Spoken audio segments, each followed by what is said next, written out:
magbabago, dahil sa ito ay kinakailangan tayo na magtulong-tulong, napaunlarin ang mahal nating bayan.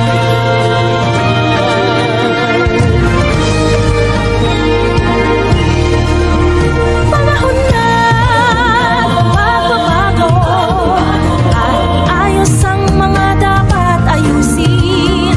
Dapat na maging tungkulin ng bawat mamamayan dito sa atin.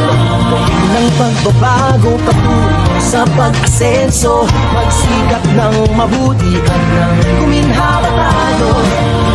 Malaki natin sa mundo at ipamalas ang bagong Pilipino.